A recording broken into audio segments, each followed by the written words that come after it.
Welcome to the Draft Deeper podcast. This is your host, Nathan Grubel. Joining me, as always, is my producer, Kevin Black. Kevin, the week in sports we just witnessed was unbelievable between the continued craziness of the NBA playoffs, everything going on in football and baseball. It's a great time to be a sports fan, man.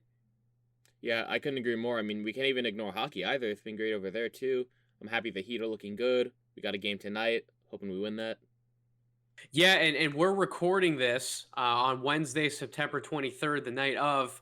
And there is, if you're listening to this podcast when it comes out, we will have already had Boston and Miami, their next game in the series here. So we'll see if the Heat could take a commanding 3-1 lead or if Boston's going to come back and even it up 2-2. But either way, I can't wait to see what happens finishing out that series. I can't wait to see what happens as far as the Lakers and the Nuggets are concerned.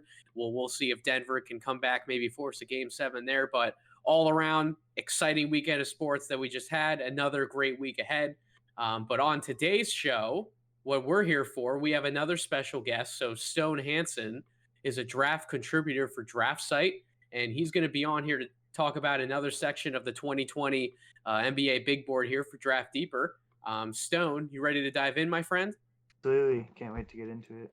So first up for discussion today is Malachi Flynn. Now we're going over 21 through 25 on the big board, and he's up first, number 21 here. So when I look at Flynn, listed at 6'2", 185, probably closer to 6 foot than some people would care to admit. I really want to have him higher on my board, but his lack of size and elite burst and separation ability are really the only factors that keep him this low.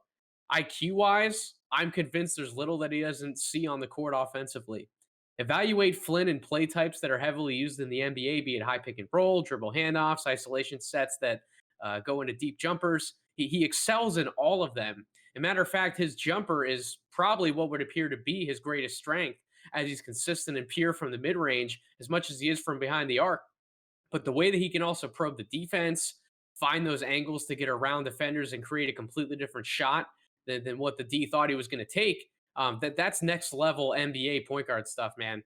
There isn't a pass he can't make.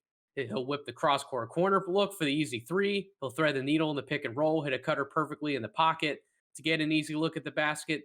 And again, if he has that right angle to drive to the basket where the D isn't paying attention, he'll take it, right? It's not as though he can't finish. He can't finish well enough around the basket. It just takes a little setting up.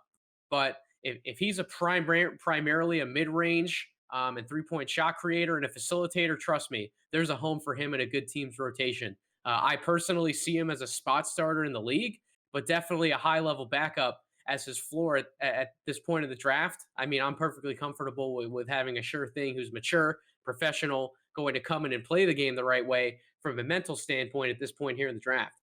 He's at least competitive on defense, and he doesn't back down from his matchup. So I can't completely fault him there.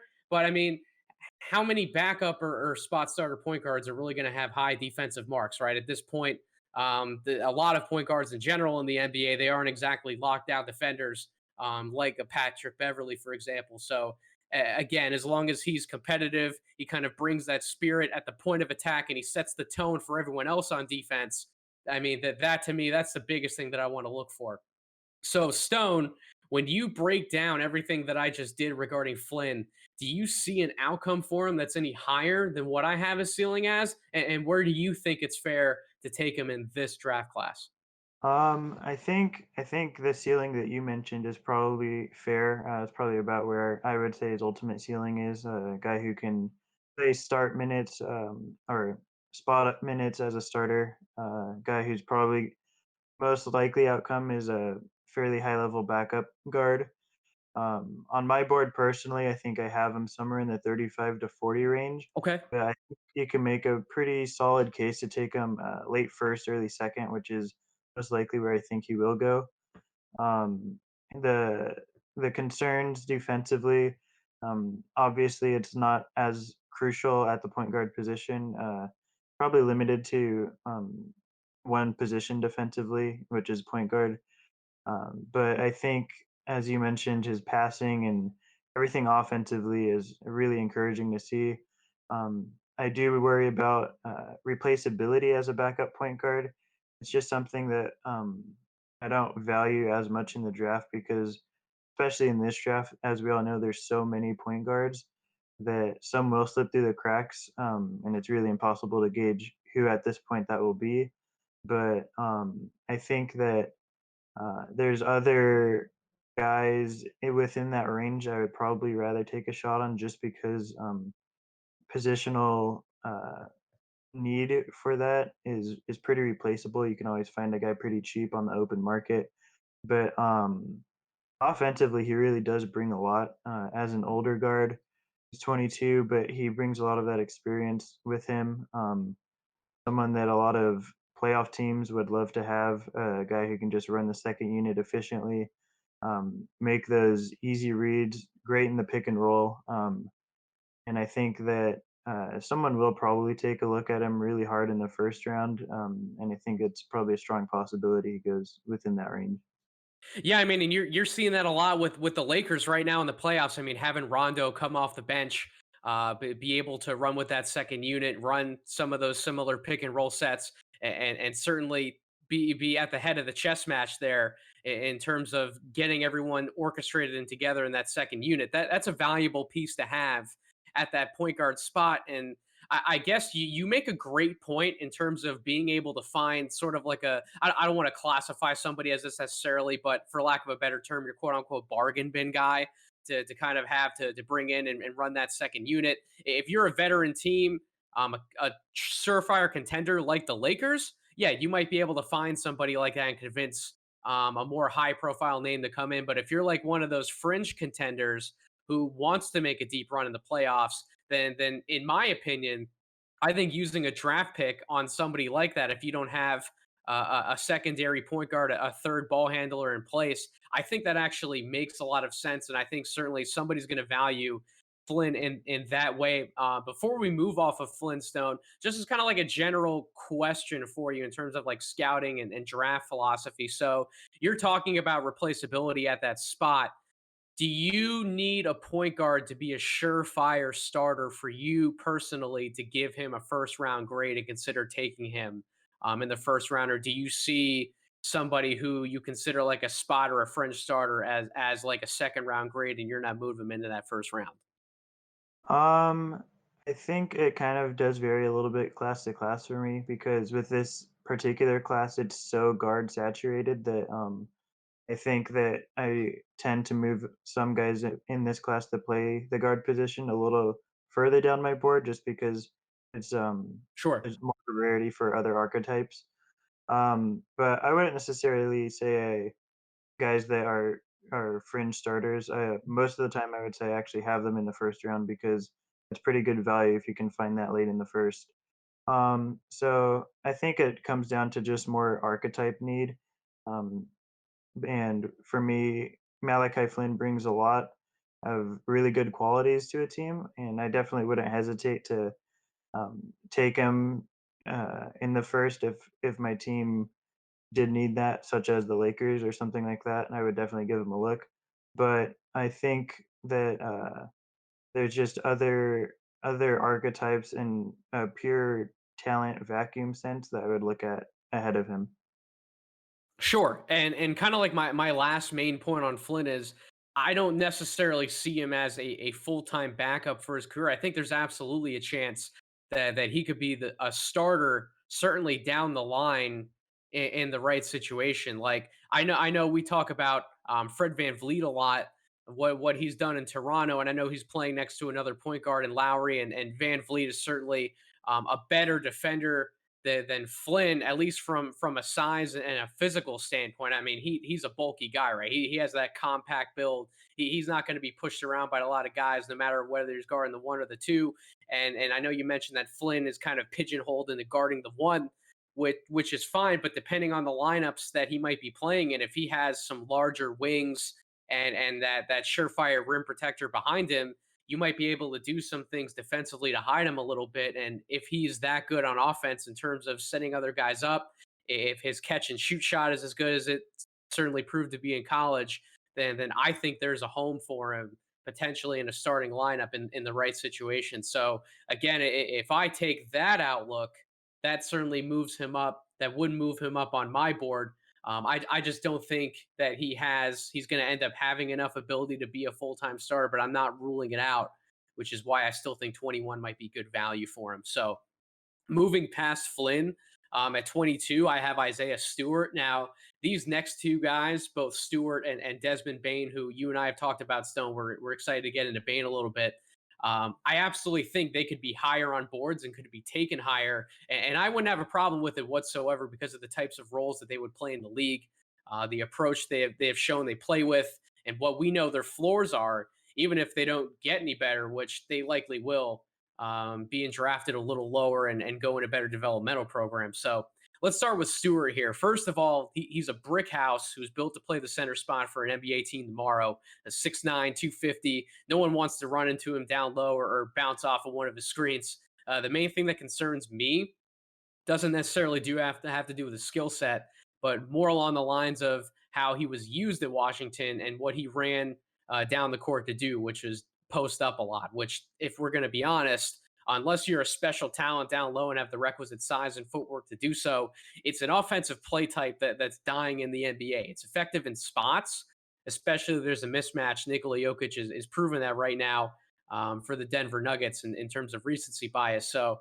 it's not like I wouldn't want Stewart to not post anyone up, but it's not something I want him to have in his bag as a go-to approach offensively. I don't think he'll have an easy time operating out of the post in that regard because he's not a great passer out of double teams. He doesn't have the same level of footwork as someone even like Onyeka Okongwu, in the same class here. And not having either of those things hurts him, especially when he doesn't have elite height for that position either. And people forget how quick and fluid Bam is. Even somebody like Bam Adebayo, when he posts somebody up, he's not clunky moving his feet.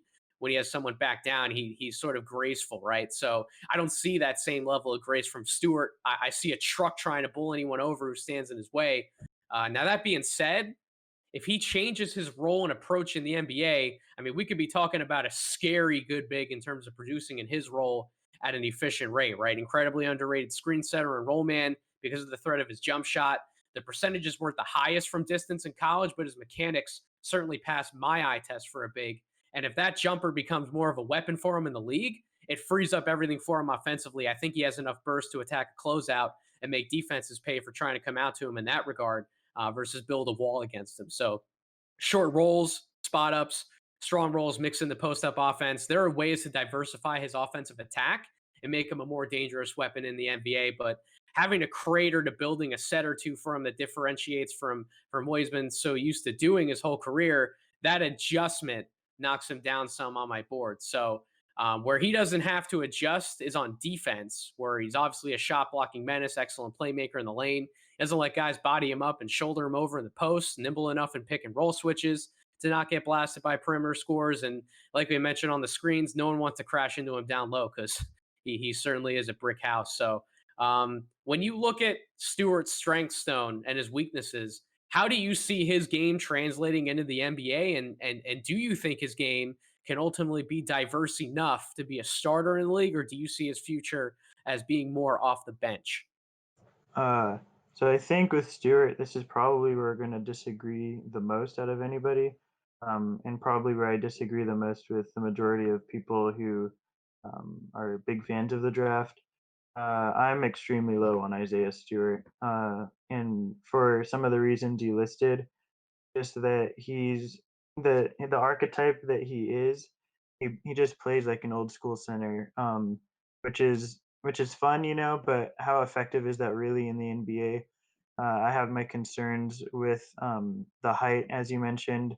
He's obviously an amazing specimen physically, but the footwork, the height, the passing, the majority of his offense is generated in the low post, and the numbers, as you said, really hamper my optimism. I think in terms of my outlook on his shooting.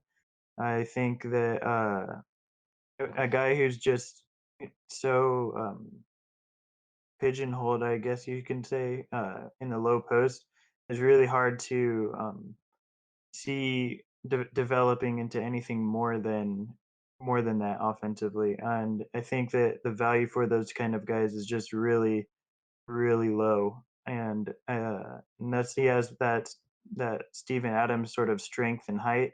The finishing, I do have a little bit of concern on. He shows some touch, so I think he can be effective as a rim runner possibly. And early on in his career, I have no doubt that that's probably where he'll start off as. But I do have a lot of concerns regarding Isaiah Stewart moving forward.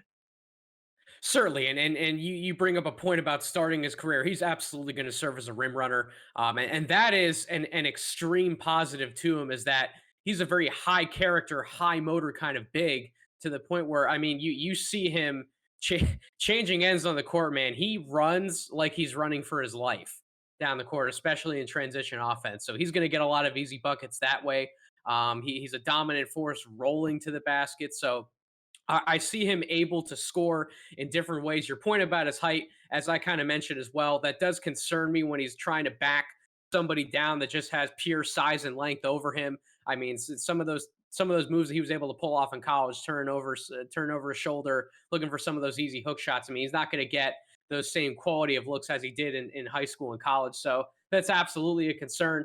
But I guess my whole point in wanting to draft him here and take him at this point and having him graded where I have him is that belief that his jump shot is going to be a weapon down the road. I mean, he shot 77% from the free throw line in college. I know numbers and stats aren't the main selling point to me in terms of scouting a guy, but free throw percentage has been a good indicator in many different situations in terms of projecting a guy's shot out to the 3 point line. And like I said, his mechanics look fluid. I think he's going to be involved in some pick and pop situations early inside the arc to kind of get him comfortable just shooting jumpers in general in the NBA. And as his range extends out, if it does, he's going to prove to be a very viable option for somebody either in a higher usage bench role or potentially as a starter down the line. I think again he's going to have to go to the right team to develop some of those skills of his and certainly make an adjustment as far as switching what his role was so often in high school and in Washington. And I don't necessarily see him as somebody that can't change his role. I think he's a willing player. He's absolutely willing to go in and make some necessary changes to his game. It's just gonna take someone to recognize, hey, maybe I can use him in these different situations, and he can be as effective as I ultimately see him being. So that to me is the question mark, the biggest question mark with Isaiah Stewart. And it's absolutely fine to be concerned about his outlook as a starter because of the things that you talked about.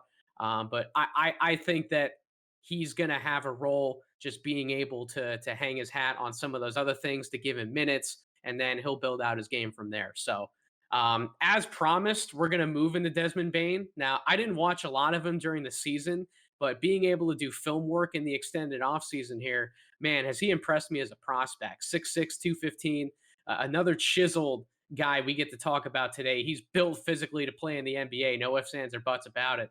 His size, length, and strength at the wing spot is something that an NBA club will deeply appreciate when trying to match up and go big or small in different lineups. The thing about Bain, he's not a high level creator with the basketball off the dribble. He's not someone you're going to hand the ball to and ask him to nail a crazy shot off the bounce or find someone with a cross court pass in the corner. His playmaking isn't his selling point, but it doesn't have to be. Just because his creation ability isn't his strong suit doesn't mean he isn't a high IQ player and can't find someone with a timely pass. I mean, you put him in position to make quick decisions, be it passing or shooting, and he could succeed at a high level on offense. In terms of catch and shoot threes last year in college, I mean, few players were better. And you're telling me someone doesn't want to draft a 44% 3 point shooter and bring him in regardless of level? I mean, he's certainly capable of attacking closeouts, absorbing contact around the basket, given his stature. He's a willing cutter and mover without the ball, underrated rebounder for his position, and overall an effort and on court leader at his position. So ideally, he's a three, but depending on who he's playing next to, he can slide down to the two or even has the size to hold his own as a four in more extreme small ball lineups. Defensively, he's incredibly effective at the point of attack in college, and that's not going to change in the NBA. On perimeter matchups, he's quick, he's tough to certainly get around, and he knows how to contain someone in front of him and potentially make a play. So, Stone, when you look at what the NBA wants from wings nowadays in terms of role, how do you think Bain fits in the league today, and what do you feel is the greatest strength that he brings to the table and contribute to a team from day one? Yeah, so I think you mentioned it with the 3-point shooting. just elite in terms of this class. With the shooting, people always want to mention Aaron Neesmith, and deservedly so. But I think Bain definitely belongs in that sort of territory in terms of a shooter. 44%, like you said, from three, and he can shoot really from in any way, off the dribble, in transition, spot up, catch and shoot. Really, any sort of shooting position, he can uh, stroke it and knock it down. So I think he's a guy that's really just solid at everything, offensively and defensively. He's a guy who I think I've moved all the way up into the late lottery range on my big board, just because he provides everything you can really want in terms of a role player. I think his role in the NBA, at least to begin his career, will be as probably a 3 and D guy on the wing. But I think that can ultimately evolve into really whatever the team needs from him. His creation isn't probably his strongest suit right at the moment, but I think he has shown enough flashes to where you're able to buy him as a secondary playmaker for decent stretches. I think defensively, he's, as you mentioned, a very strong guy, and I think that that bodes well for him going forward as a small ball uh, three or possibly four defensively. Um, I think that he has enough versatility to potentially guard 1 through 4. And I think offensively, he really provides whatever the team needs from him on a night to night basis. So there's a lot to like about Bain. And I think that he's going to slip far into the draft. And I think that teams are going to get a real steal out of him. Yeah, and you just mentioned having him on your board potentially in that late lottery conversation. I've heard this name as a comparison floated around a little bit in some draft circles, and I'm curious to get your opinion. Someone who has him higher than I do on their board on this name, Malcolm Brogdon. Do you see any comparisons to Brogdon in Desmond's game from your evaluation? I'm not a huge fan of comparisons, but I can see some similarities. I think Brogdon is probably a bit better of a creator, and I think Desmond is the shooting is probably pretty similar in terms of the ways they can shoot in the NBA. Defensively, Bain probably provides a little bit more just because of his strength. He can probably guard a little bit stronger and taller guys. But I definitely can see some similarities, so it's not too bad of a comp. Yeah, it's not the worst comp in my mind. I think where they're obviously going to compare to the most and stand out is the fact that they were both seniors coming out of college. They're mature guards. They obviously have their shooting ability to hang their hats on, but just that mature approach to being able to come into a locker room, understand that hey, I might not be a star here, I might not be asked to play a lot of minutes, but I'm going to come in, I'm going to do my job, and I'm going to contribute whatever way I can to help this team win at a high level. I think that that approach and then what he can bring, just a mix of what he can bring on both ends, I think that really speaks to a comparison to Brogdon. And while I agree that Brogdon is probably a better overall playmaker, I think I trust him with the ball in his hands for longer stretches of time more than I would Bain. Just that sharp, quick decision making that both are capable of at times moving and flowing within an offense. Again, that probably speaks to the fact that he was able to absorb a lot from the nuances of the game in college, and he has that experience that he's going to come into the NBA. He's not going to be rattled by different pressure situations. So I certainly trust Bain with enough of a role, and I think he really can be a good value pick and potentially a steal in this draft class. So I'm not quite as high as you on my board, but I think you and I both agree in terms of just being positive about his outlook overall as an NBA prospect. Certainly somebody that's deserving of more attention than he's gotten of late. Yeah, So for sure. Oh, go ahead. Sorry. no, you're all good, man. If you have another point, please interrupt me, my friend. I just wanted to mention, like, early on in his career, I don't think it would be too much of a surprise to like see some sort of playoff team give him big minutes early on, sort of like a Terrence Davis type guy that just plays really meaningful minutes early on in his career and is a valuable contributor for that team, even in his as early as his rookie year. So I think that he's just someone every team's going to want to have. Absolutely, and kind of moving on from Bane, here's where we get to a younger prospect who some might view him in the same lights in terms of their shooting ability and what they might bring to a table from day one. Jamias Ramsey's an interesting prospect to evaluate. Now, I personally have him lower on my board because while I buy the jump shot, I personally think it's one of his only real selling points. And I don't see his offensive attack being diverse enough to earn him a bigger role in the league. Now, can he shoot it from all over outside the arc and rack up the points in bunches at times? He certainly did in college, but he also had plenty of inefficient shooting nights where he didn't contribute enough to the rest of the game to really help his team win at a high level. Now, if you're an NBA team who has the development program in place to further his understanding of how to be more effective off the ball, then Ramsey could be a great pickup because there really isn't a question of if he can come into the NBA today and knock down open or semi contested looks from deep. All right. I mean, percentages show he had the range in college, and in my mind, it's going to translate to the NBA as well. But if you take a look at the numbers inside the arc on dribble pull ups, those are not nearly as pretty. I'm seeing plenty of spots, just looking at a synergy shooting chart, 26%, 25% from the elbows, 33% along the baseline inside the arc. Those are not great pull up numbers. And does he look comfortable taking those shots? To a certain extent, yes. And it's not as though he isn't shifty navigating a defense and getting the spots that he likes to take those open looks. But we can't look at Ramsey and say he has that in his bag just yet.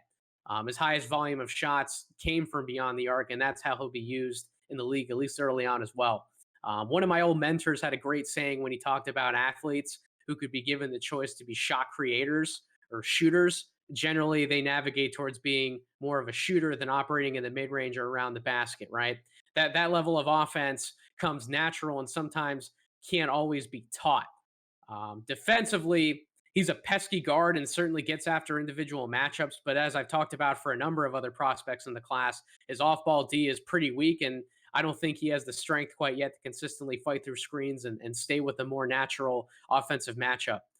So, Stone, plenty of questions here for Ramsey. What do you think his ceiling is?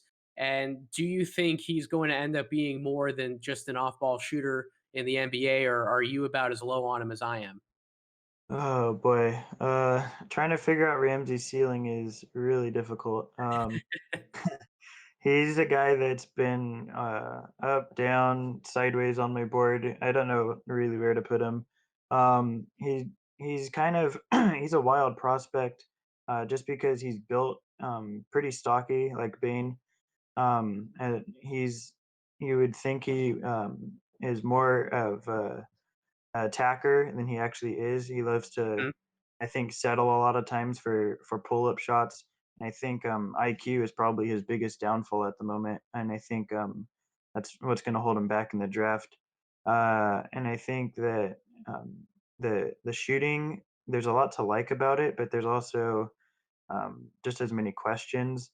Um, he likes to he tends to settle, like I said, a lot of times with shots. There can be, another guy cutting and he'd rather just take a pull up 20-footer and think that's a good shot when it's not. And probably Uh, missed it by the numbers, right? So yeah, yeah, unless it's the three-pointer. And so yeah, he's kind of a wild prospect to evaluate. I struggle really to see what his role is in terms of like actually pinpointing, because he does do a lot of things well. I think he can act as a secondary playmaker for a good amount of stretches. But in other terms, it's like, do you really want Ramsey as your ball handler? Because he does play kind of out of control at times. So I think there's a lot of raw aspects to like about his game, but you're gonna want him, I think, in more of a veteran heavy or really strong developmental team fit. So I think his success is very reliant upon what team actually drafts him. settle's a great word that I wish that I would have used already before you even mentioned it. In terms of his pull-up scoring, because that is a problem with a lot of young guys nowadays coming into the league. They won't try and get to the basket. You hear so many different scouts and talent evaluators talk about how a lot of these young guys need to learn and be more comfortable with cutting to the basket and getting into the teeth of the defense to just get to the free throw line and be able to set yourself up for easy looks and easy points from there. Now, maybe part of that hesitancy does come from the fact that he's not a good free throw shooter. 64% in college as a free throw shooter. So maybe that's some of the mental blockade, why he doesn't try to go to the basket more, why he ultimately settles from staying behind the 3 point line and bombing shots from there. I don't necessarily see anything wrong with his pull up mechanics from an upper body standpoint. I know his lower body, he looks a little shaky when he's trying to gather himself and get elevation for some of those pull up shots. And I'm not quite sure if somebody's going to take the time to really look at the base of his pull-up shot and say, "Oh, we can fix this. We're going to do this. We're going to put you in this different role to succeed and make you more of a weapon on those looks," or if they're just going to say, "Well, you know what? He's so comfortable shooting from outside the arc. That's at such a premium in the league today. Why would we necessarily try to change that part of his game? Let's just use him where he's more comfortable, and we'll see how efficient of a scorer he can truly be from outside the arc." So I think when you look at that from a development standpoint, that's really going to be where his future lies, is a team seeing value and actually trying to use him as more of a scorer versus just a shooter. But I think you and I both share some of the same sentiment that we don't necessarily see him developing those other parts of his game. And you brought up his IQ. That absolutely plays a part into it as well, just not being comfortable with the speed of the game. I mean, it's only going to get faster in the NBA. So if he doesn't see some of those lanes and some of those opportunities to drive and get a better look at the basket versus just camp outside the 3 point line now, is he going to see some of those things at the next level? So I actually think you brought up a few great points there about Ramsey that I agree with. So finally for today, we have Nico Mannion, who has taken a sharp fall on my board when you compare his stock to preseason projections in the top 10. His scouting report now pegs him as a different player than what he was billed to be coming into college. Obviously, his accolades before he even set foot on the Arizona campus are well known, playing in FIBA and international events at a young age, representing Italy, making a name for himself in high school that landed him in the McDonald's game. His resume up to that point was certainly impressive. But college was where we finally got to see Mannion go up against higher level athletes, consistently bigger and stronger than him. And the flaws really started to reveal themselves. Put simply, he may not have the physical makeup to withstand an 82 game schedule against grown men. I mean, we saw him struggle with some injury concerns. His finishing at the basket was poor, to say the least. And at times, he couldn't create his own shot effectively and was forced to pass out into some careless turnovers, some careless looking turnovers, anyways. A lot of that comes from his underdeveloped body as well as his comfort level, not being able to operate as he did on the court previously at lower levels. He's used to being a step quicker than his competition, giving him some separation off of a quick move, a first step, and letting him get some dribbles inside the arc to pick apart the defense. His IQ is not the issue with his game. He's as natural of a passer as almost anyone in this class, and he certainly has that great feel when he's given room to operate. Now, I've seen him make a variety of impressive passes that wow me more of the poorly timed turnovers that I referenced earlier. And with his outside shot being a weapon as well, especially coming off of a screen and in dribble handoff situations, I mean, he can bomb it, man. And I'm comfortable his shot ultimately translates despite only shooting that 33% from 3 point range in college. I think he'll get himself better looks in the pros from there than he did in college, leading to his shooting a higher percentage. But those other concerns remain, and we can talk about his playmaking stone. But if he can't get to his spots to take advantage of his IQ, then where does he land for you in your own rankings? And do you think that Mannion can find enough ways to overcome some of those physical deficiencies? And am I wrong about any of the evaluation here? No, I don't think you're really wrong in any way. Not to, I don't want this to come across like I'm tooting my own horn, but I actually never was really big into Mannion. Okay. I didn't see a lot of the intrigue. I just, especially once you got to college, it's really difficult to. It's probably overly simplistic way of looking at it, but it's really hard to buy stock into a guy that struggles to create so mightily at times when his game is so heavily reliant on creation ability. So what I mean by that is like if he's if he's billed to be your point guard, and a lot of teams in the beginning of the season were looking at him as a sort of a lead guard, primary ball handler, and he can't really create for himself, then I think there's gonna be a lot of problems that come along with that. As he said, his passing ability is probably borderline top five in this class. He just got a natural feel for where other guys are positioned on the court. Really good instincts as far as that goes. But if he can't create for himself, and especially as he said, finishing is like one of the worst finishers in college basketball. It's going to be really difficult, I think, for him to transition into the NBA. And there's going to be a lot of adjustments that are going to have to be made to his game that I'm not sure he's capable of making. So for me, I have him in the low 40s on my big board, which is probably even lower than most people. Uh, but I think that yeah, there's a lot of intriguing things about Mannion, and he's still extremely young. It's only his freshman year. I believe he's only 19 still. But there's also a lot of questions surrounding him, and such a point guard heavy draft. There's a lot of other point guards I would rather take a shot on before I look at Mannion. I was going to ask you where you had him, and I'm glad that you touched on kind of where he's ranked in your board. I mean, one positive area that I can take away from some of the negatives we talked about is that his free throw numbers. I mean, he's an 80% shooter from the foul line, and that probably isn't going to change in the pros. So if he can figure out when he's crashing into a defender towards the rim, how to draw contact better versus kind of just throwing himself up there and seeing where the shot falls if it's going to fall, right? I mean, you've seen craftier guards in the NBA figure out, well, I'm not necessarily stronger than the guy I'm going up against. Maybe if I can tort my body this way or move my body that way in the air, that I can at least get the ref to call the foul so that I can get to the line and convert. And that's something that he didn't really figure out at all in college, which led to some of those poor shooting numbers from inside the arc. But if he can figure that out in the pros, that is one bright spot to his game. But I'm assuming from your evaluation, Stone, you don't really see any circumstance in which he becomes a starter in the NBA. You do see him as a full time backup. Yeah, yeah, I definitely see him as a backup, and I think you brought up a great point, saying touching on his craftiness. That's probably what his game is most reliant on. That's probably the best term to use for it. And I think when teams limit that craftiness, there's just a lot that he's going to struggle with. And I think the shooting will always be there, like you said.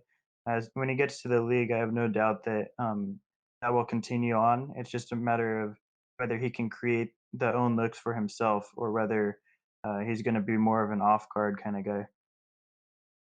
I agree. I agree completely with that sentiment. Well, that's going to wrap up this week's show. We're going to save some more playoff talk for a full show next week. Hopefully, wrapping up the conference finals and getting ready for the NBA finals. So, Stone, it was a pleasure having you on.